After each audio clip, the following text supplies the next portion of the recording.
Bienvenue dans 88 images par seconde, où je reviens chaque semaine sur les sorties nationales au cinéma et en VOD. Flag Day, hein. Le nouveau film de Sean Penn souffre d'un montage pas toujours réussi et d'une histoire pas toujours passionnante. Il faut bien le dire. Sinon les personnages sont bien écrits et les acteurs principaux sont convaincants. Un film plutôt moyen qui ne marquera pas les esprits, mais qu'il est agréable d'avoir vu au moins une fois. 5 sur 10. Eugénie Grandet. Adaptation du roman éponyme de Balzac, ça met un peu de temps à démarrer, puis une fois que c'est fait, on est embarqué dans ce récit avec des personnages très bien écrits, aux interprètes de qualité. La réalisation s'inspire des peintures de clair-obscur pour vous dépeindre l'intérieur de la maison des Grandet, c'est magnifique. Bref, un bon film qui va peut-être un peu vite tout de même sur la fin, 7 sur 10. Cette musique ne joue pour personne.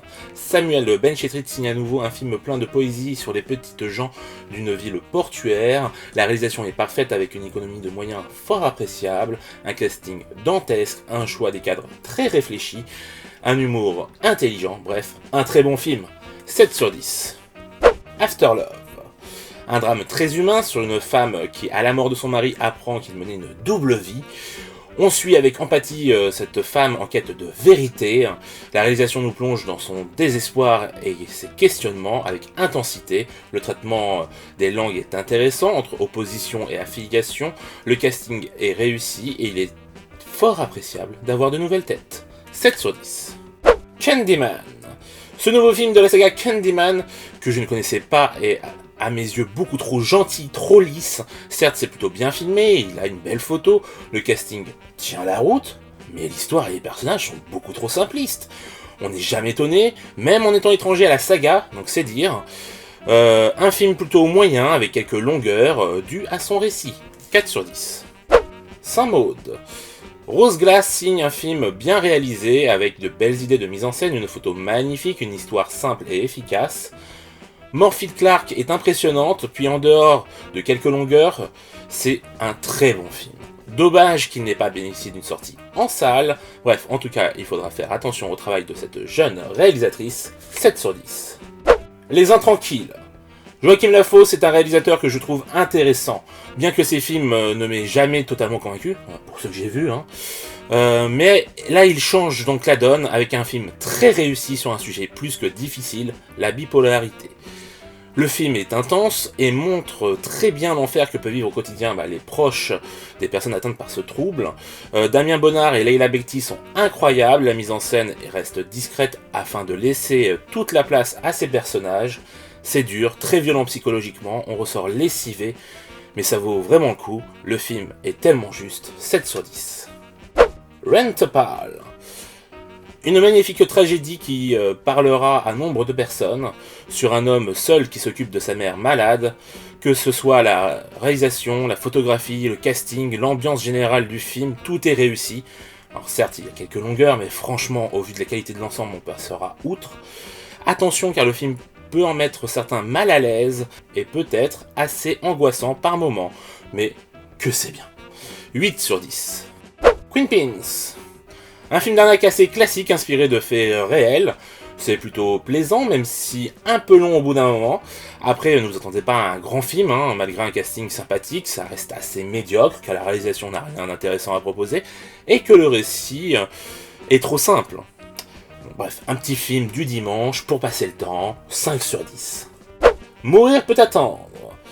Beaucoup plus dans l'émotion que les précédents, avec donc un personnage beaucoup moins iconisé, vieillissant et voulant se ranger.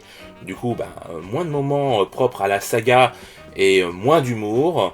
Sans oublier un méchant carton, du moins bien trop classique pour notre époque, et ce que la saga a proposé depuis l'ère Daniel Craig.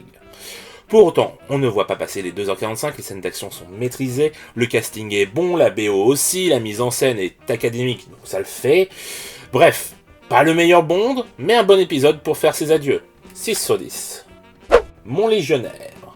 Il n'y a pas grand chose à sauver de ce film qui enfonce des portes ouvertes, en dehors de quelques plans qui ne sont pas trop mal, c'est vide. On s'ennuie, sévère d'ailleurs, la mise en scène n'est pas folle, le montage n'est pas terrible, les personnages n'ont rien à raconter, bref, c'est un non. 2 sur 10. Tralala. Une comédie musicale assez atypique de par son sujet, mais également qui évoque par moments demi. Mais malgré un bon casting de grands noms à la musique, on a vraiment du mal à être emballé par la proposition. Bref, un ovni pas inintéressant, mais pas vraiment convaincant non plus. 5 sur 10. Gaza mon amour. Un film romantique palestinien entre deux sexagénaires, il faut le voir pour le croire, et c'est fantastique. Entre l'innocence de l'un et la pudeur de l'autre, il y a tout pour que ça vous emballe. En plus de la photographie est belle, et il y a de l'humour. Que demande le peuple? 7 sur 10. Petite Sœur. Une tragédie plutôt réussie, malgré quelques longueurs, on sent que les acteurs ont eu le loisir d'improviser certains passages au vu de certains déplacements de caméra qui cherchent souvent à être au plus proche des personnages. Sinon, il y a beaucoup d'émotions, donc âme sensible s'abstenir. 6 sur 10. Cigare au miel. Un film quasi autobiographique pour la réalisatrice qui dépeint un quotidien d'une jeune berbère d'origine algérienne qui se bat contre la soumission qu'on attend d'elle en 1993. C'est bien réalisé, mais surtout le casting est parfait, on croit véritablement en cette famille. Puis Zoé Adjani, donc la nièce d'Isabelle, est très juste, le sujet est fort et maîtrisé, la reconstitution des années 90 fonctionne bien. Bref, un film qui ne vous laissera pas indifférent. 7 sur 10. Bright Samurai Soul. Donc premier spin-off de la saga Bright. Donc sur le papier ça faisait envie, un film d'animation, à l'époque des samouraïs dans le Japon médiéval. Mais finalement le film est loin d'être une réussite, l'animation n'est pas très belle, à l'image des jeux Flash, la réalisation est mauvaise avec des plans qui n'ont aucun sens, l'histoire est ultra classique, banale et n'assume pas ses choix jusqu'au bout. Bref, même si vous trouviez des qualités à Bright, pas sûr que vous apprécierez celui-là. 4 sur 10. Et je suis gentil. L'homme de la cave. Le genre de film qui malmène son spectateur, dans lequel il est question de harcèlement et de manipulation. C'est plutôt bien fait, même si par moments la réalisation tente certaines choses sans aller au bout, notamment avec l'aspect pseudo-horrifique de certaines scènes qui ne fonctionnent pas vraiment, car pas tenues sur la longueur, la fin est bâclée, pour autant il y a un bon casting et l'histoire est intéressante. Bref, à vous de voir, 6 sur 10. Debout les femmes. Le nouveau film de François Ruffin est à nouveau un film d'utilité publique, qui nous montre une fois encore que nos dirigeants n'en ont rien à foutre des personnes qui permettent à notre pays de tourner. C'est honteux de voir ça, mais l'indécence n'a pas l'air de les étouffer. Bref, voyez ce film déjà, vous passerez un bon moment, et par la même occasion, si ça vous permet d'ouvrir les yeux sur ces métiers du lien, ça ne peut pas faire de mal. 8 sur 10. Storia dei Vacanze. Bon, le genre de film que je n'apprécie pas, avec une voix off qui nous explique « C'est d'après une histoire vraie qui est inspirée d'une histoire fausse ». Vous suivez ? Parce que moi, pas du tout. C'est n'importe quoi, l'histoire n'a rien d'intéressant, la réalisation fait le taf même si elle n'est pas transcendante, le casting est bon malgré des personnages détestables, bref, je ne vous le recommande pas, 3 sur 10. Le traducteur, un regard important sur le printemps arabe en Syrie en 2011, un témoignage poignant sur la situation de l'époque avec un scénario intelligent, une maîtrise de la tension parcimonie et des personnages bien écrits. Un bon film à ne pas rater malgré quelques longueurs, 6 sur 10. Le dernier duel. Ridley Scott nous livre un film médiéval plutôt réussi avec une belle reconstitution, que ce soit donc dans les décors ou les costumes. Le casting est très bon, la réalisation et la photographie également. J'émettrai tout de même un bémol quant au choix narratif qui évoque Rashomon, sans jamais l'égaler, avec les points de vue donc, de 3 protagonistes, en une quarantaine de minutes chacun. Ce qui fait qu'on pourrait facilement gagner 1 heure si on avait une narration omnisciente et linéaire, surtout que la répétition des scènes devient un peu lourde à la fin. Bref, un film avec une grande ambition, mais qui est restreint par sa forme, pas tout à fait maîtrisée. 7 sur 10. Eiffel.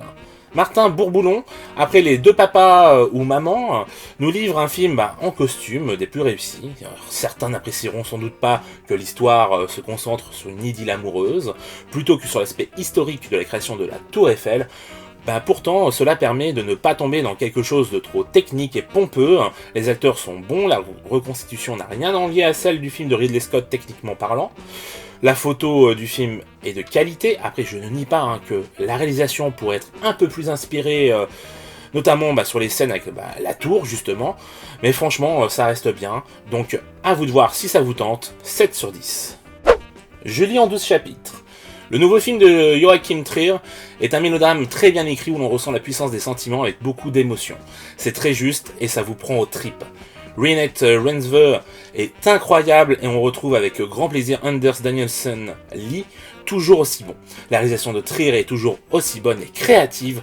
Alors, si vous pouvez trouver quelques passages un peu longs, sachez que l'ensemble est très réussi et risque bien de vous faire lâcher une larme, car c'est juste beau. 8 sur 10.